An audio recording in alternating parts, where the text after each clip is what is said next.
Welcome, gamers, to this week's episode of Last Call Gaming. We're on episode number 146. Today is September 2nd. My name is Craig Perales, and joining me is the happy that we hit 9,000, Ranger Monteman. I'm just ready to hit 50,000 and act like I don't know nobody. Dude, I'm waiting for those floodgates to start pouring through, bro.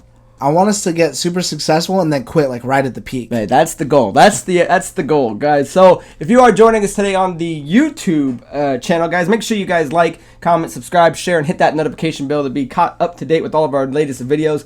If you guys are interested in following us on any of the social media platforms, check out our Linktree link, which is in the description. And if you guys are listening to the audio-only version of this podcast, check us out on whatever podcast platform you guys prefer. But Anchor is the home for us, and from there, you guys can actually help contribute to the show so we can grow. So before Andrew and I dive into our main topics and questions today, we like to do What Are You Up To? Where we take a second, we talk about what we've been playing and what we've been watching. So after a nice action-packed week, my man, what have you been up to? I'm actually diving more into Destiny 2 than I was before last week. I don't think I was too far in. Now I'm kind of like really getting into it, and we started playing like the Crucible, which is their multiplayer, last night. They actually have this other cool mode on there. I hadn't seen it before, and it's called Gambit. And so Gambit. It's 4v4, and you're in the same area, but like let's just say like an alternate dimension. So they're doing the same stuff you're doing. So you're killing strong enemies and collecting these like orbs to summon this mega boss, and it's essentially the first team to kill the mega boss. I like it. But there's certain things that can happen. Like there's a portal that opens up, so I could go in there and try and kill them to get us extra points, or it'll make their boss's health, if they die, go back up, giving them more health. Or sometimes when you're collecting those the orbs, there's a machine you put it in, and that gets you closer to summoning the boss, but it also, you can shut it down for the enemy, or they'll shut it down for you, and it sends stronger than normal enemies into your world too, so it kind of slows you down. So it's a pretty cool dynamic. I actually found that one to be like really, really cool. Who you been doing that with? I've only been doing it with Dante. Maybe you, if you want to get in with us. I was trying to download it the other day because he was telling me that you guys were doing it again, and I think we had it that one time and I uninstalled it. I did it again. It was like 120 something gigs. Dude, it took me like all day to do it. So by the time it finally loaded up, like the day was gone. So it's finally on there now. So maybe I will dive in there with you guys. So that has actually been really fun, trying out all the different things on there. It's really, I'm having a great time with it. I think it's really cool. I'm diving back into Battlefield 2042. I know I talk a lot of shit about that game when it first launched. It's been a while now. They actually just did their big 2.0 update that they're hoping is to maybe get the game on track. So I'm like, okay, let me get in here, because I'm not over Call of Duty, but I am over Call of Duty and just ready for the next one. That's like maybe on those days when I'm not having fun or I'm getting my ass kicked, I need something else, like just something a little more refreshing to where I can just play and have fun and not have to worry about a meta and my KD and all this stuff. I'm just getting in there and doing whatever. And I actually have a lot more fun playing it now than when it launched. I feel like it runs a lot better. The weapons are better, like the shooting, everything just seems like it's a lot more of where it should be. And they dropped some new maps on there. There's Rush on there now, along with the Breakthrough. I don't think the game is where it needs to be, though. I'd say it's probably about like halfway there, which doesn't sound good. But if you already bought it, I'd recommend downloading it and at least playing it now, because I'm having fun. I feel like it's a breath of fresh air, especially, like I said, on those days where maybe Call of Duty's just not cutting it, it's running like shit, you're getting kicked from games. You know, they've been having issues since their last update that I'm like, okay, I'm over it. I've already been kicked out of 3 different games while I'm already kind of on a killing spree. I don't want to do that anymore. I'm just going to jump into this, and it feels a lot better and a lot refreshing. Do you remember how long it's been since the update? Like, because that game came out, I'm trying to remember when that game actually dropped. So how long has it been since it's been almost, I guess, playable? I think it came out in like October last year. Okay, so it's been a few months then? Yeah, it's been a long time. There's a long time that game was running like shit. And even still, I play on console too. I know that they haven't fixed everything. Like, I know on PC, I was watching some other guy's video, and he was saying it's definitely nowhere where it needs to be. But that's because he said there's like some weird mouse latency or something. So from what I'm saying, take that from a console point of view. Mm-hmm. But I've been looking at other big streamers who primarily did Battlefield are going back to it. They're saying, okay, like, you know, this is a step in the right direction. Again, they still have a lot of fundamental problems that they're kind of working on fixing in maybe a better way, and hopefully we can see something good from it. I'd like it to be as good as Battlefield 4 ended by the time it was done. As far as watching anything, I know there's a couple of big shows out. I haven't watched anything. I've just been too busy playing games. But I did watch, I know I've talked about it on here before, The Dark Side of Wrestling. They actually have, I don't know how many series they have, or if this is just their second series. There's a Dark Side of Comedy, and it goes into people like Roseanne, Richard Pryor, all kinds of people like that. I watched the Chris Farley one, and I thought it was actually really, really good because it not only talks about his upbringing, they have full-blown, his brother is featured all throughout the episode and talks about like their life as a kid and stuff with his weight, and then how maybe he kind of fell out of touch a bit when he started getting into drinking and drugs. And they have a few other SNL people on there. Tom Arnold's on there like a lot, and I was like, man, this is actually really, really good.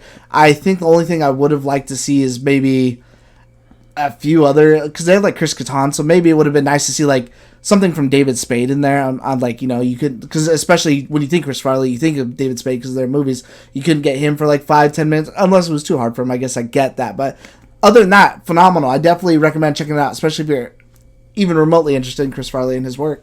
Nice. So that's I think you would like it. Yeah, I started watching I think they have like trailers for them. You can kind of like watch like the minute, and it looked really super interesting. So awesome, man. Anything else on that? No, what have you been doing? So as far as what I've been doing, I just watched this movie called Rush. I actually downloaded it from Netflix because I needed it. So when I was flying to Idaho over this past week, I played the Switch on my flight there, and then What'd you play? I played. Never mind. We'll get there. Sorry. Actually, it's not even on here because I played Triangle Strategy. I played it for just because I was only the plane ride's only like an hour and a half, so I wasn't playing it for that long. I didn't get to. I think I did a couple battles, but on the way back, I ended up downloading a movie on Netflix because I forgot you could do that. Which I'm never traveling like that again without downloading a bunch of stuff on there, whether it be for car travel or for planes. But it was perfect on a flight. So, Rush was this action sports movie that came out as in 2013. It stars Chris Hemsworth as James Hunt and Daniel Bruhl as Niki Lauda, and it was directed by Ron Howard. So essentially, it's this story of these Formula One drivers in the 70s, and they had like this big rivalry. And Hemsworth's character was kind of like the rock and roll superstar kind of guy, and then Bruhl's character was kind of like the straight edge, like brilliant, like mathematical dude that like always calculated the odds. Like he was the guy looking at the car and realizing like what he can shave off and all this kind of stuff. So it's really cool because there's no enemy in the movie. You're not rooting against or really for anyone. It's two guys that both have the same dream that just kind of accomplish it in different ways. So it was kind of refreshing. I can't think of too many movies like that where there's nothing in the way of them that you're like hoping either they win or the other person loses. It was just like, okay, well, what actually happens in this story? So I thought it was the movie we were telling me about, but that was Ford v Ferrari. Ford v Ferrari. Okay, yeah. So I'd be curious of what your thoughts on this one would be, because I think if you like that one, this one I was like captivated by it. I was like, dude, I was hoping the plane kept going just so I could finish it in time because it's like 2 hours and 6 minutes or something. Yeah, because when you text me, you're like, I just watched Rush. I was like, what the fuck does that mean? Did you go see the band? Yeah, Rush, the dog from Mega Man. So it was a good movie that I saw again. You can check it out on Netflix. As far as what I've been playing, I just beat this game called What Remains of Edith Finch. It launched I have that downloaded. It launched on 2017, and I always see it. I always want to like play it, but for some reason I pass it every time. Yeah, I never did. And it's developed by Giant Sparrow. It's published by Annapurna Interactive, and the game description says the game centers on the character of Edith, a member of the Finch family, affected by a perceived curse that causes all but one member of each generation to die in unusual ways. Now, this game, if you've played Gone Home, which I know you did, it's got vibes like that, which Annapurna also produces. So it is kind of this walking sim where you're traveling through this house, and she's kind of re-talking and like describing all the things that happened from the kids and how she couldn't see certain relatives and people were locked behind doors with like these peek holes that you can dig through. But the point of the game is you're trying to figure out how all these guys died. So when you go into their rooms, you pick up certain things. So for an example, without spoiling anything, like one of them was an old like child star that had like this famous horror scream. So when you do her story, they actually did it like in a pulp comic. So you actually open it up and there's like a crypt keeper narrator, and it's actually moving panel through panel, and then eventually you're actually in the panel moving it. So that was one aspect. Another one, you go into this guy who dies, and you're playing him at his job, but while he's daydreaming, you're playing like another game. One of them's just a complete flip book. So it was a super interesting, unique game. I don't think I've quite played anything like it. It was fantastic, and it gets dark pretty quick. I think you would enjoy this game. I told 2 people to play 2 games before they fell off of Game Pass, because it did just come off of Game Pass. I told Geno to play Edith Finch, which he did. I told Andrew to play Hades, which I did you not. did not. Okay, I was curious about that. So I hate that it took me so long to play Edith Finch, because it is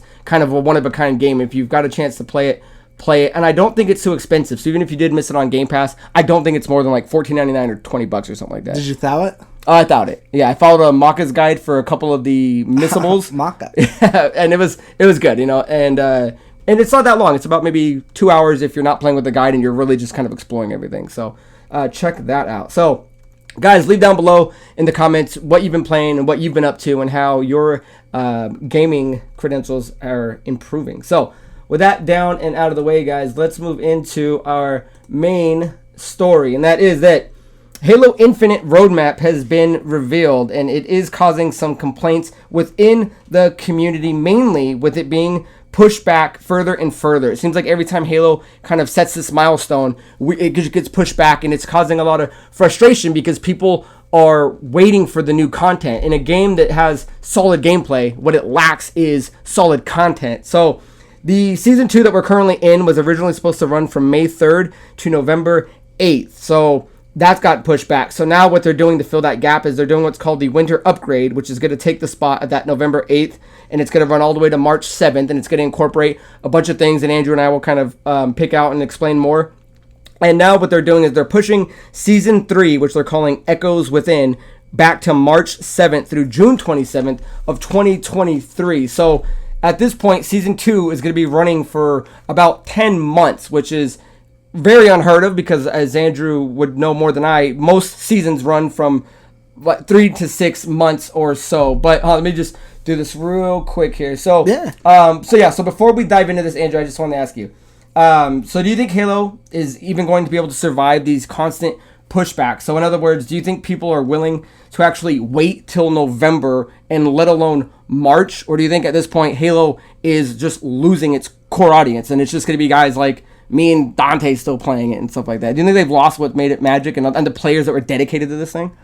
I think you saw the players there, especially even someone like me. I'll go and play it, but I'm going to talk shit about it the whole time. Even this, when I was reading, I'm like, oh my god, like, here we go again. It's always 2 steps forward, 2 steps backwards, 2 steps forward, 3 steps backwards. It's always got to be something. I just don't understand why they can never put out anything that's just all positive. It's just, it seems like it's always something with this game. So I'll say they're super lucky that they put out a game that fundamentally works well and plays really well. I know there's still a couple of issues that they're working on, especially as far as movement or whatever gameplay, but the gameplay for the most part is fine. If it wasn't, I would have dropped it forever. I'm like, all right, whatever, fuck you. I'm not gonna sit here and wait on you to get your stuff together. Right. I'm trying to buy a house, have these kids, and you're still stuck on going out and partying every Friday night. Well, because the main thing too is I get the biggest complaint is this pushback, and again, this game needs more content to keep it, to keep the coffers full and letting people enjoy it, but. Like we're saying with all these pushbacks of games, wouldn't you rather it be pushed back and be ready than when it comes out, be broken day one? Because that's kind of why I was asking you when the upgrade was for Battlefield 2042. That game you said, has almost X amount of months. People are playing it completely broken compared to how Halo is. But I like how you said that at least Halo fundamentally still runs. It's just, why am I still waiting around when there's just nothing to fill the gap? And it's just like, I just feel people check in sometimes. They don't see anything new, and they kind of back out. Although I did see, I don't know if you jumped on Halo recently, and Dante brought it to my attention, they just brought doubles back. Doubles and ranked doubles, so I thought that was kind of cool. Yeah, Battlefield is just different. That game launched a shit show, and they had already lost, all faith with the last one. People were losing faith, and they kind of earned that back with the launch of this game, and I think that's why they're getting a lot more pushback. Is okay, you push the date back. That's not really what the problem is. The problem is now I'm losing faith in you because the game already launched bare bones as it was. Mm-hmm. You just had a great campaign and great fundamentals. But now all this other stuff that should have been there is getting pushed back. So now that means you're pushing back all the other future stuff that I want that maybe isn't as important. Now that's even pushed further back down the road. Yeah, so yeah, well said. And we'll kind of dive into some of the things that they're kind of essentially saying that is coming. And again, this is all subject to change. That was kind of the big thing they said. There's a big 30-minute interview that you guys can watch. The link will be in the description that had Sketch, who's the community director, Joseph Staten, who's the head of creative at 343, and then Sean Barron, who I believe is kind of a newcomer, who is the head of Halo Infinite's live service. So before we dive into kind of what they were pointing out, was there anything else you wanted to add on that? Oh, I did want to know, because you were talking about other seasons. I don't play, like, Fortnite or anything, so I don't know what theirs is. But usually the average Call of Duty season, even though they don't add a different map, they'll add different modes, they'll change the map around. With their newest one, I forget what it's called. I think it's, like, Endgame or something. They took the top of the mountain, and now it's a volcano, and they redid the entire inside of it. And that's on top of the other stuff they've been adding kind of around the map. So usually that's around 60 to 70 days. But again, that's just for a battle royale. I don't play I don't play Vanguard, which would be the big Call of Duty game. I know they add new maps and modes and stuff like that. I couldn't tell you how frequent that is, because that's not what Call of Duty meat and bones is for me anymore. It's all about that Warzone. So again, a better time length, and I feel like you're getting more than... Fuck, I gotta wait another year for, like, this big thing. Yeah, it is disappointing, especially if you have been there since day one. But I gotta point out to people still, this game was like an early preview. Like, I think you could get it in November, but the game came out like December of 2021. So this game still has not been out for a full year. So with that being said, I still gotta be like, okay, 343 is still kind of doing this games as a service, which they've never really done before. I mean, if the question is, are you going to be still contained because they keep pushing it back? I don't think anyone's happy that that's happening, right? I mean, but it is eventually coming, and if there is a silver lining, it's that if it all does, because here's the other thing before we dive into it, is these dates better stick. Because if they do one more thing where they go, hey, this is all coming between these dates, this is all coming between these dates, if they do one more push, then at that point, man, then you're losing all credibility. And I mean, you were talking earlier, like, is 343 even capable of handling this anymore? I wasn't sure kind of where you fell on that pendulum. I don't even know if it's the team at this point. Like, maybe it could be the team, or maybe I feel bad for the team. Like, who the fuck is managing this? It's supposed to be at the top that keeps you on your goals. Like, I just don't understand what's going on, because and I don't think you can blame COVID anymore. Yeah, there's a lot of games that have come out, and I mean, maybe not on scale, but yeah, COVID is kind of in the rearview mirror. So why are you going till next year? And I think some of the other things are, like, I don't experience issues as much like a lot of other people. But there's, like, issues where, like, your gun wouldn't shoot for, like, a while, and that took them a while to fix, and it wasn't immediate. So it's like, if I have to wait so long for this other stuff to happen, I could forgive you if I could see an immediate fix for something like that was a big deal where you weren't, like, able to shoot, and that's causing you to lose a fight. But that wasn't an immediate fix, so it's like, where the fuck is this extra time going? Like, what are you doing? Because even the stuff that you are showing me that's coming is all stuff that should have been day one or within the first 6 months or something like that. So what are you doing that's this big thing? Like, what? I just don't understand where the time is going. Yeah, you're getting me excited for things that should have been launch things. So with that being said, guys, I do want to point out that they did say that once Season 3 hits, right, once we get to March of next year, that they will be moving in 4 seasons a year. They will be doing 3-month seasons moving forward. What should be typical of a games as a service. So it seems like they are planning to get there. Who knows if it's actually going to land it. But like I said, if they don't nail these dates, then, even me who's hanging on, I'm thinking, that it's worth the wait. We'll get it. If they lose it again, then it's like, okay, then I don't know. I don't even know if I can even defend you at that point. I think the big problem is they're just being led right now by their poor management, George R.R. Martin, and it's coming. Like, that's all I'm hearing. Yeah, don't worry, guys, it's coming. So let's talk about what they're actually going to be filling the gap. So from November 8th to March 7th, what we're actually going to be getting, which should have been Season 2, which kind of seems to be kind of the filler to kind of tide people over until Season 3 actually launches. That was supposed to be in September before, right? Or I believe it's supposed to launch this month, and then it got pushed back. Yeah, right? yeah. I believe they were supposed to have a couple of mechanics coming in. So the first thing that I want to point out is that the Forge beta is actually coming here, which is the big map builder that was supposed to be a day one launch, which I understand if it needed to get pushed back, that is a big task. That whole system running is not like the old Forge mechanics. I believe they rebuilt it from the ground up. If you watch the interview, they kind of dive into kind of more of the specs on actually what's running with it. That's the one thing when I saw it, I'm like, okay, this seems what you're adding to it looks kind of impressive, that I could kind of forgive you for that not being there right away. Yeah, this is like the one thing out of all of them that I saw that I was like, okay, I get that. Yeah, and this needs to be running flawlessly. Like, if Forge drops and it's busted, it's broken, because it's a lot to try to put in there, then I could see that being a huge downfall. I gotta say though that that Halo needs to at least make a playlist sooner than later, of once people start rebuilding levels like Zanzibar, Ivory Tower, Lockout. Like, there needs to be a playlist that's just user community stuff like that. You know what I mean? That I can play just old school maps and things like that. So Forge is going to be one of the things. Now, they're not saying it's all going to be day one, November 8th.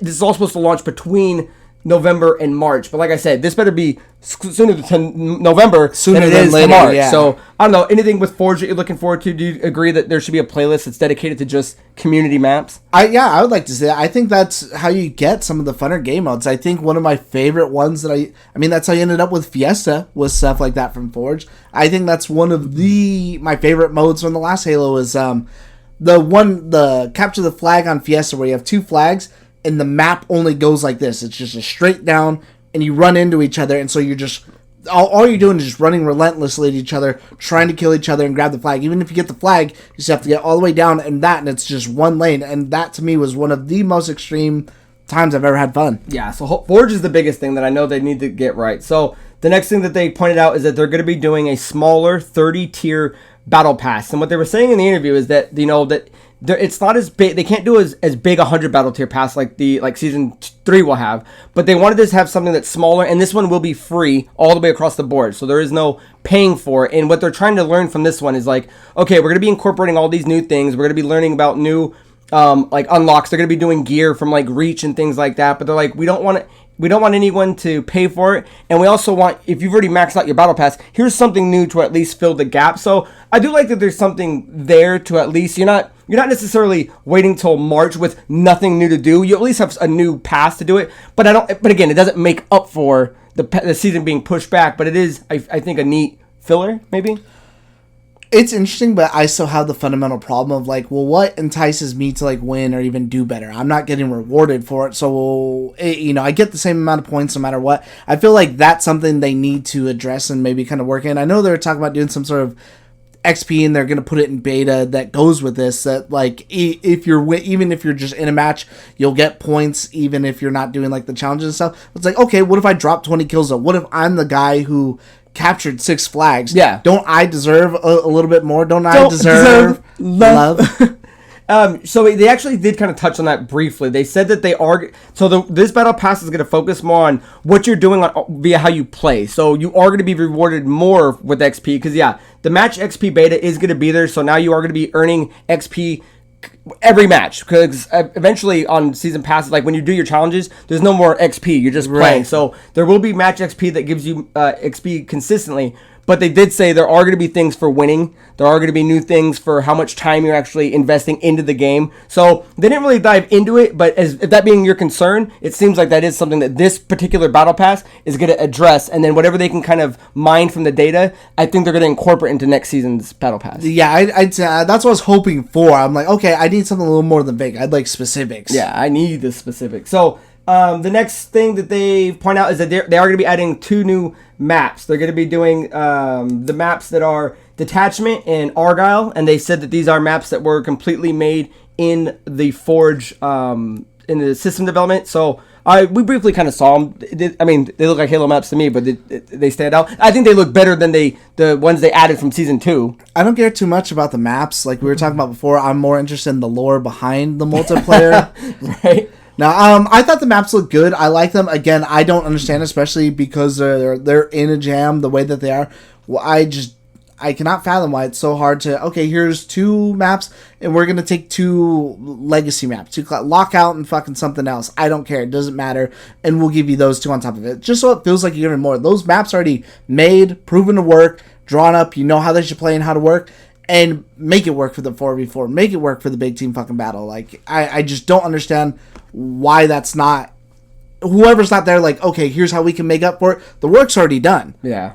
Just port it straight from the Halo 2 fucking Master Chief Collection. So Argyle is the 4v4 arena that they're going to be introducing. Detachment is kind of the OBJ inspired one that's going to be more focused on like capture the flag and things like that. But they did say that this will be the first map in Halo Infinite that has a teleporter. So if that's something that I think it's the first Infinite map that has Infinite map, yeah, that has a teleporter. So the last thing that I want to talk about the winter upgrade, which is the biggest one that a lot of people are having an issue with, is that they're going to be doing the campaign network co-op and mission replay. Now, I think a lot of people were misinterpreting it. A lot of people, when you're looking at some of the headlines, were saying the co-op was canceled completely. And that's not necessarily what happened. What happened was the couch co-op, the split screen version of co-op has been canceled. And they said they used the resources to kind of focus on these other projects that they have coming up. But the campaign network co-op mission replay is still going to be a thing. So if you still have a friend online, then you guys can still play the campaign together.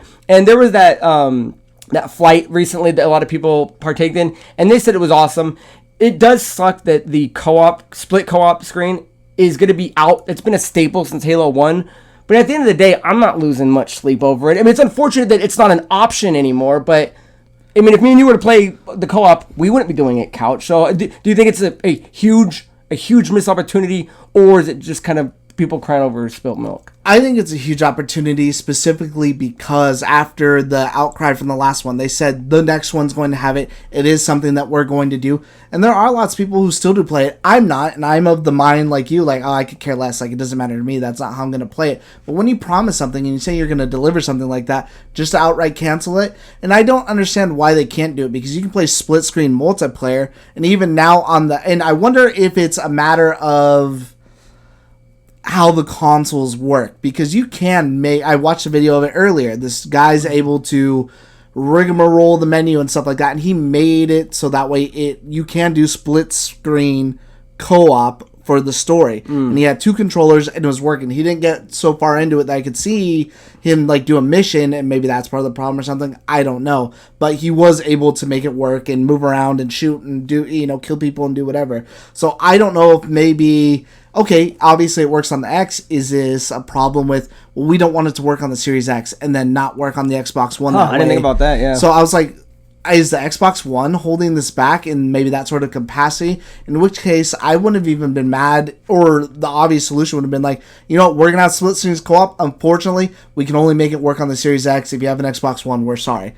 Put out a simple apology, and there's your monkey's paw. You get it, but here's why it's not going to work on the other thing. So either way, especially because there's already some form of it working, that I would like an answer to why, not, well, we're taking away to do other things, because it is important to somebody. It's not important to me, but yeah, the people without internet, how are they else going to get a play? I can't put down other people or someone who doesn't want to have to buy two consoles. I'm lucky enough to where me and my fiance both have two consoles right next to each other. We used to not have two consoles. We used to just have the one console, and we'd play it split screen all the time. So if I was living like that, then I would be the guy who shit out of luck, so I can't shit on them for being mad at that. Yeah, I think it's weird, because you're backed by Microsoft. You have all the money in the world. What resources are you talking about that you don't have allocated to every part of this division? I don't get it. I echo Andrew's sentiment, where it's like, it doesn't affect me, but you're missing a core, keystone of your guys' build. And it even says, back in despite a 2017 pledge never to skip split screen co-op in another Halo game, they announced that they are going to do that. And if you remember, Halo 5 got murdered for not having a co-op split screen. So I don't know why, especially after the last game, that would be the thing you're going to cut, when there's so many other things you could have gotten rid of or maybe did differently. That would be the thing. But at the end of the day, at least co-op is still going to be a thing, and it's not scrapped completely, which I think a lot of people thought that was what was going to be. So it will be there, just in a smaller capacity. So the next thing I want to get into was that there is going to be a new game mode. It's called Covert One Flag, and this is supposed to be a Spies vs. Mercs kind of game, to where if you're going to be retrieving the flag, you're going to have these default loadouts, which is going to be the pulse carbine, the sidekick, and you're going to have unlimited camo. If you're going to be defending the flag, you're going to have the commando, the sword, and unlimited threat sensors. For entering a new mode, I don't know if this kind of plays off of any old past modes, but it sounds very different than what the current modes are. Did this catch your eye at all? I think it's all right, but I'm still craving other modes. Like, I would like to Auto modes? I want to have, like, multi-team. I'd rather have multi-team back before I have this, especially since you're just introducing doubles finally back in. Like, is this why doubles took so long? Is because you're working on this other mode without having a fundamental? I'm ready to dive into doubles or, like I said, multi-team. I prefer the kind of smaller aspects than the... I'm more smaller than the big team battle, because big team battle, it's so hard to carry somebody. I could carry a team of 2. A team of 2. So that's pretty much what the winter upgrade has. Again, will it be enough to hold people over until March? You know, is the 30 tier battle pass a new mode?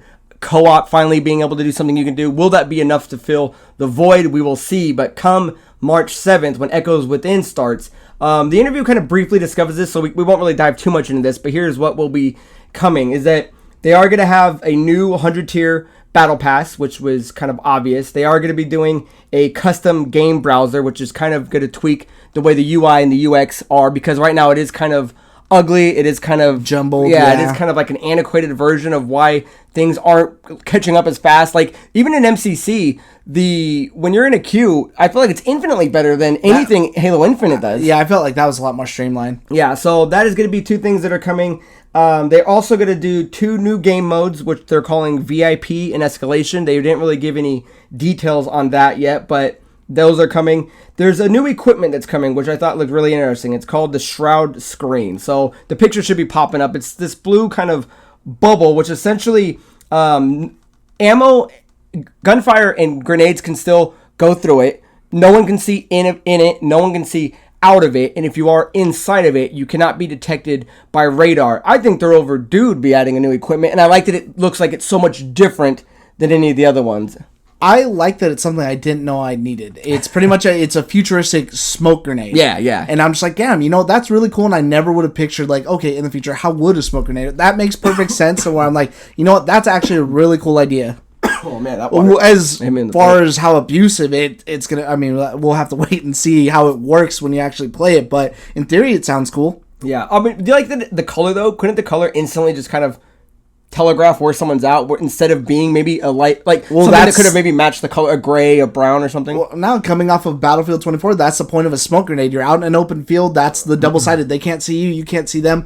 And people know where you are. Sometimes you throw that out there as a decoy. So, okay, I'm focusing here while I shift to the left, but they think I'm hiding in the thing. There you go, my man. So you know what you're doing with it. The other thing that I really liked is that they're going to be doing a new weapon, which is called the Bandit Rifle. Now, they were talking about comparing it to the DMR, but it's from reach. Yeah, it's supposed to be more of a close range weapon. So what they've kind of done is they've taken off the scope, so you can still zoom down it like you would a pistol. They said with the sidekick. Yeah, but now since there's no scope, if you're getting hit, it won't de-scope you, which I thought was really cool, and I really like the DMR, and it's kind of cool to see a version, I guess, coming back. I remember liking it a lot in Reach, so I don't know, we'll see when it gets here. All right, and so other than that, they said that they're going to be doing, I think, 2 new maps too. Yeah, where were the maps at? Yeah, I don't know if they gave names for them. It's going to be an arena map and a big team battle map. So, again, by the time you jump into Season 3, you should be getting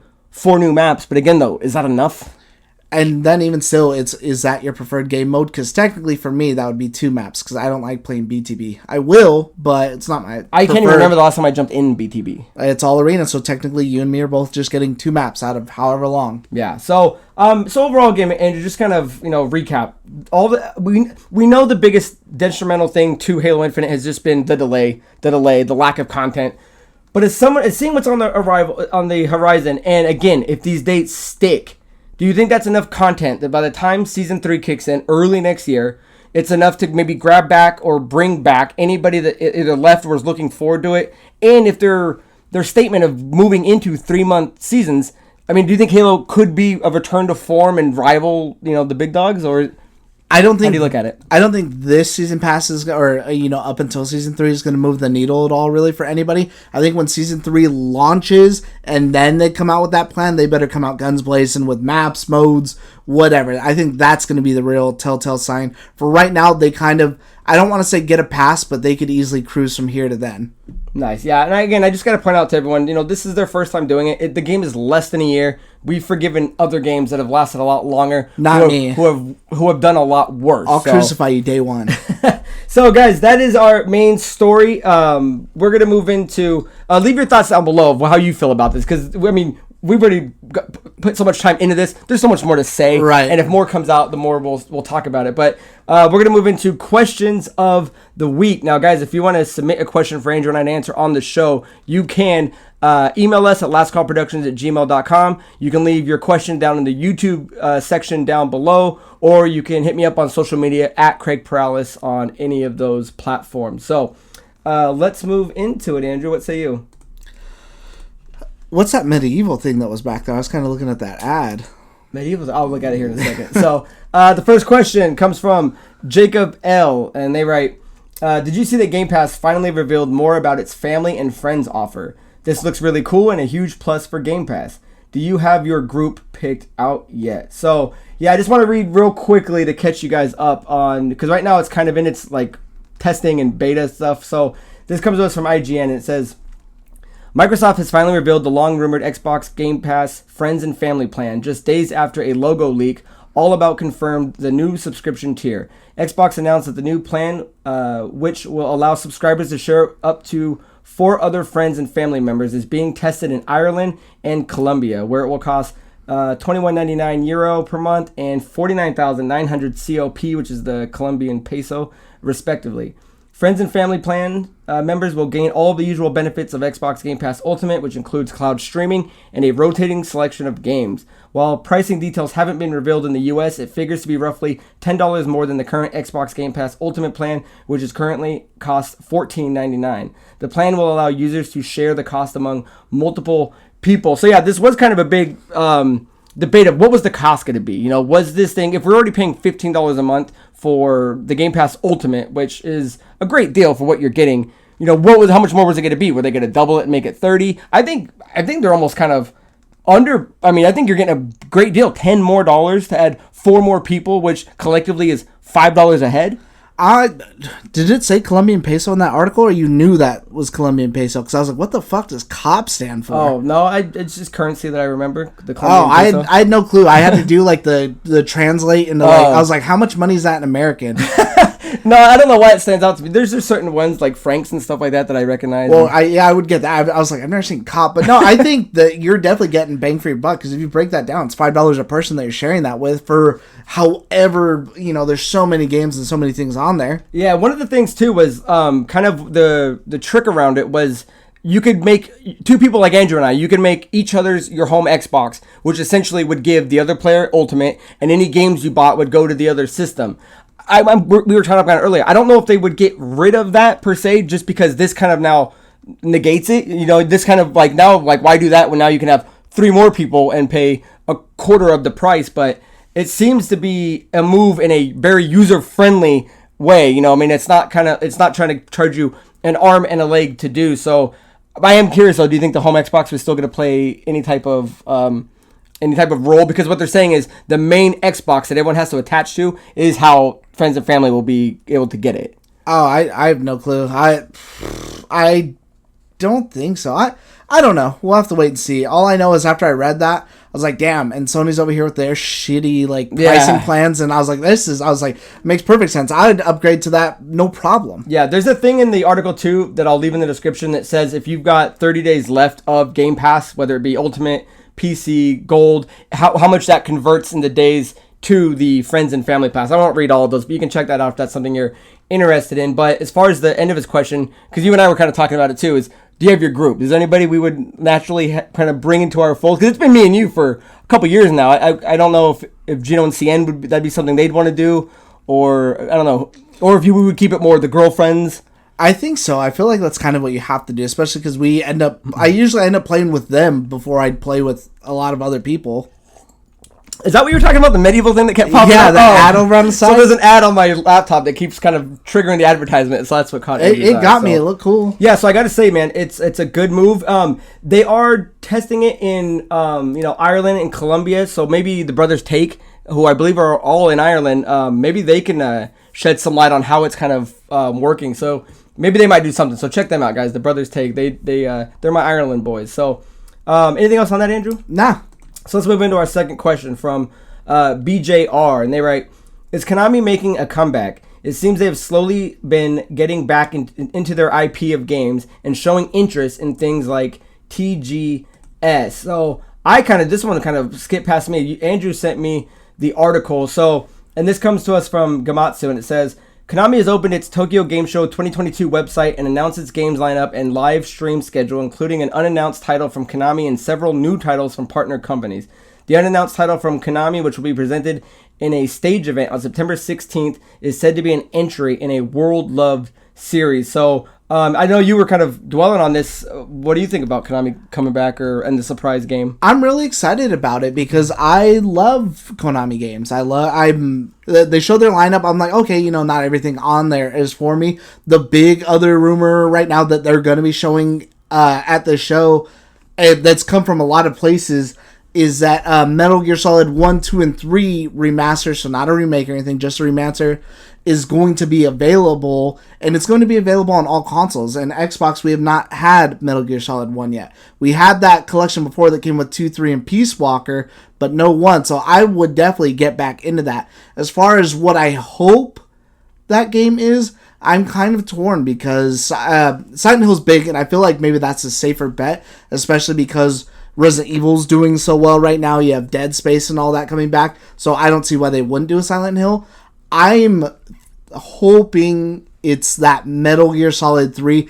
I was showing Craig before, because I don't think he had seen it, that they had gone through with the Fox engine, which is what they used for Metal Gear Solid 5, and they redid a majority of the cutscenes for Metal Gear Solid 3 for a fucking stupid pachinko machine, even though that makes them a ton of their money. But it looks so good that I'm like, damn, if you remade Metal Gear Solid 3 looking like this, that would be absolutely amazing. Mm-hmm. Yeah, me and Andrew, we're sitting here playing pachinko. So, to answer your question, Konami is coming back, man. You've slowly been seeing them kind of come back into the fold. Once a pillar in the gaming industry who kind of slid away and kind of been letting some IPs go here and there.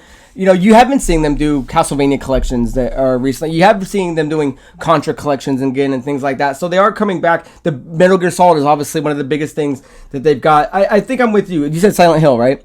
I think that's the safe bet. What would you like it to be? Oh, well, after playing some of these Castlevanias, I think, and after the show, I think right now there's a lot of hype for Castlevania. That was my other one, I would say redo it, because Castlevanias, regardless if you like the Lords of Shadow and number 2, they're not what people were wanting, right? So if they could make they're right for a reboot. Yeah, maybe back to form kind of Castlevania, that would be awesome. But I think Silent Hill has been long since dormant, and I think that is what you're saying, the safe bet that people would assume would be that they could easily cash in on. As soon as they drop that, people would be all over it. So the Tokyo Game Show, I don't know if I said it earlier, is going to run from September 15th through 18th. So during that time, we will have their final drop of what is actually going to be showcased there. So I think theirs is on the 16th, if I'm not mistaken. So okay, definitely check it out. The final question comes from, and we got time to do one more. It comes from Roizen Walker, and they write, what were your favorite cartoons when you were growing up? So it's so funny because this question was put in before I uploaded that video today. So shameless plug. If you do want to go through some nostalgia on our Power Hour playlist on the channel, I just uploaded a cartoon intro, Power Hour, that you can watch that goes through a bunch of stuff from like the 80s to current. So it was a perfect place for it. So I don't know, we and you have a slight age gap. So what were your cartoons as a kid, and then maybe a little older, like in like high school or something like that? I actually, or were they all in Spanish? No. It was definitely like I loved Rugrats. Nickelodeon was like a big part of it. I'd say Rugrats probably the most important one that I can remember watching that consistently. On top of once Pokemon and like Dragon Ball Z came out. And then maybe once you're a little bit older around that range, the only other one I could really think of that I like loved, besides that Curtis Cowardly Dog, I love that would be Ed, Edd n Eddy. And then those are kind of my staples right there, and I feel like that's a big like 90s to almost like 2000s and maybe a little bit beyond. Yeah, because we were both in that prime spot where Nickelodeon and Cartoon Network were like making the best cartoons. Yeah, they're going head to head competing. I look at what they make now and I'm just so uninterested in it. But like back in the day, it was Rugrats was awesome. Doug was awesome. Hey Arnold. Hey Arnold. Dante's getting mad because I log into his Paramount, which has all the Nickelodeon stuff, and I just flood his stuff with all the stuff I'm watching. Dexter's Laboratory was a big one. But yeah, I would say getting older, it was definitely things like Dragon Ball, Avatar when it came out. And that was back when like Justice League, Batman animated series, Superman animated series were coming out. So those were kind of more of the older shows. Now it's Avatar is a little bit older. I think I was like 15 when Avatar was airing. Yeah, high school. You're still like Teen Titans. Teen Titans was awesome. I think the most modern favorite cartoon, even though I know this is a little bit older, I'd say the last modern cartoon that I loved would be Adventure Time. I thought Adventure Time completely captures what those younger cartoons were about, and that's a modern one. I like a regular show too. I think SpongeBob is the last of the dying breed. It was at the tail end of the good cartoons, and for some odd reason, it's still surviving in all the new cartoons. Even so it's kind of that weird battle. It did, yeah. It lost its flavor, but I feel it's the last bridge between our cartoons and the new school cartoons. So any other highlights or shout outs you want to give before we wrap this sucker up? I can't think of any. Go ahead and take us home. All right, guys, so thank you for the question, and leave your comments down below. Guys, that is the end of episode 146. Join us next week for episode 147. So until then, guys, my name is Craig Perales. This is Mandrew Montemayor. Cheers. Happy Labor Day.